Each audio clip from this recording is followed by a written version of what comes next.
Hello, precious friends. Just in case there's any of you still out there thinking that maybe a plant based diet really is a lower calorie or lower food energy diet than a meat based diet, I found some numbers that you might find interesting. I've made some notes here, if you'll pardon me if I look away from the camera to read them. So, those of you who might be thinking that it's more calorically or effective food energy wise to get your protein from plant sources, let's just look at a few numbers that I found just from, maybe 15 or 20 minutes of research on the internet.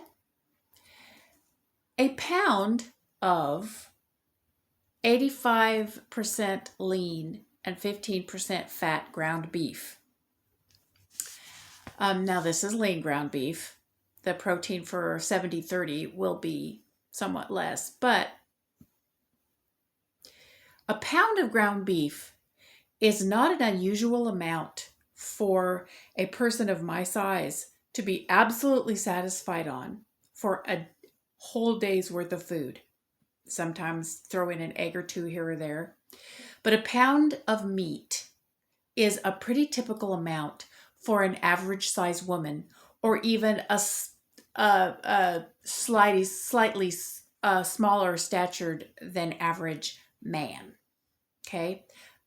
A pound of beef is, for a lot of people, going to be perfectly sufficient in protein and other nutrients for an entire day's worth of nutrition. Okay, that's a very typical amount, actually. People feel great on it. So a pound of 85/15 ground beef, one might think, oh, all that fat, oh, it must just be sky high in calories or food energy. We're going to use calories because this is what people relate to.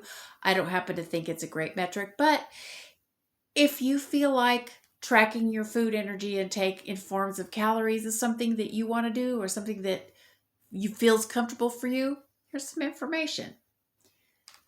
Calories in 85/15 ground beef, a pound of it, 117 grams of protein.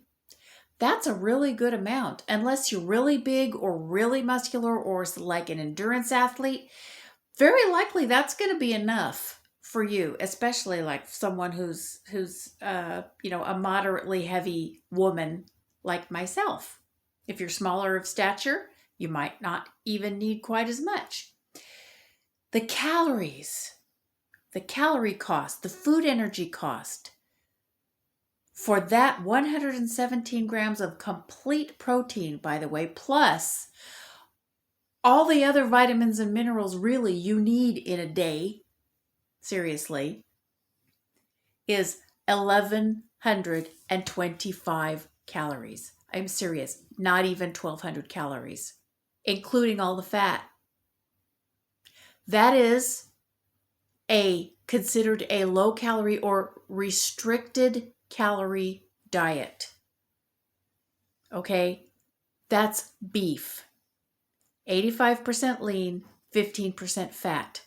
Easy to find, not terribly expensive. For an entire day's worth of food. Enough to keep you feel full, keep you feeling satisfied, and keep you adequately nourished. So, are we still convinced that plant protein is the way to go? Surely. Surely, if beef is actually that low, the plant must be even lower. Surely, from what we've all been led to believe. Well, let's look at two plant sources of protein that are known to be complete or almost complete, just about as complete as you can get in plant protein sources. We'll be generous with that. Let's just presume they're complete proteins. Number one, soybeans. Now, if you're able to ignore all of the negative health effects of soybeans, like phytoestrogens and other hormonal and immunomodulating upsetters, immunodemodulators, I should say, hormonal demodulators like that are in soybeans. If you feel like that's not an issue for you, okay.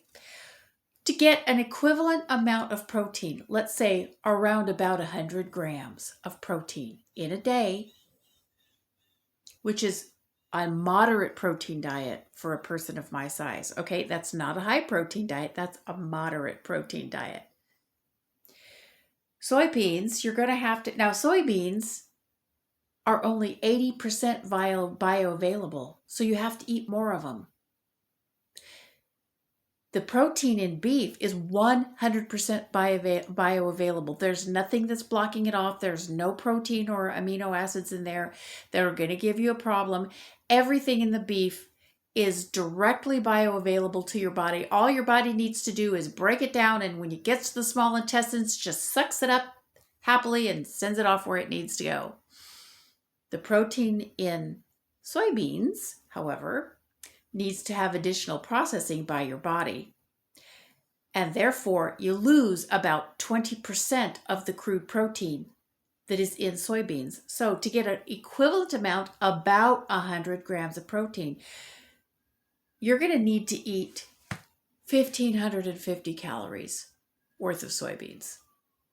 This is just the fact. Plus, soybeans are deficient in methionine.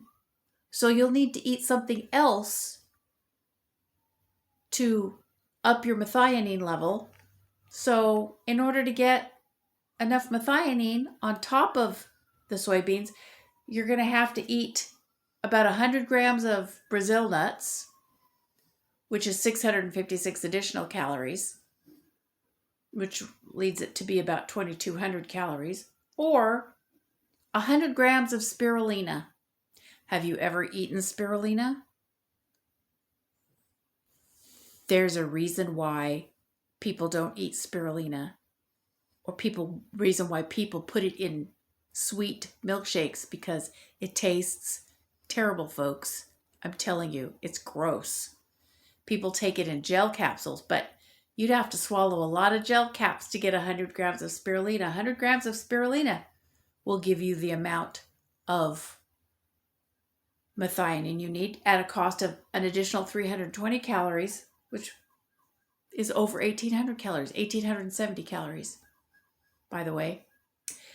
And, or you could do 100 grams of hemp or chia seeds, which arguably are much tastier, easier to eat. 100 grams of hemp or chia seeds will give you the methionine that beef will give you at an extra cost of 548 calories, which leads to 2,100 calories. Really? A vegan diet is lower in food energy. Or, second of all, you could go for chickpeas, which will be generous and believe what the nutrition information on the internet says and presume that it's basically a complete protein. Well, chickpeas are only 83% bioavailable protein, and they have a lot of starch that soybeans don't really have. So you lose 17% of the protein that you eat from a chickpea. So you have to eat more of it. So to get 100 grams, thereabouts, of protein from chickpeas, and like I said, it's generous to presume that it's a complete protein. But let's go ahead and be generous. Let's go ahead and use the facts that the vegan community or the vegetarian community themselves have espoused, okay?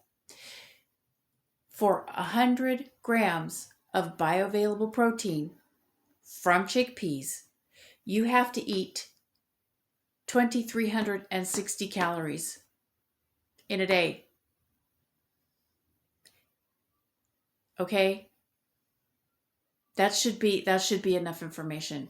If you want a very nutrient dense, naturally low food energy environment, low food energy diet eating plan, where you want the maximum bang for your buck for nutrient density, bioavailability, and the least food energy or calories for that level of bioavailability and nutrient density, okay, I'm sorry. Beef is where you go. 1,125 calories for 117 grams of protein and an entire day's worth of energy, micronutrients, and fat. Sorry, that's just the way it is. That's why beef is my go-to. Don't let them fool you. Plants do not provide, cannot provide, never have provided what good old-fashioned fresh meat will provide for you. If you want to be healthy and you want to lose adiposity and you don't want to eat excess food energy, you need to eat your meat. That's it. Short and sweet. I'll talk to you soon. Peace, love, and of course, meat. Bye-bye.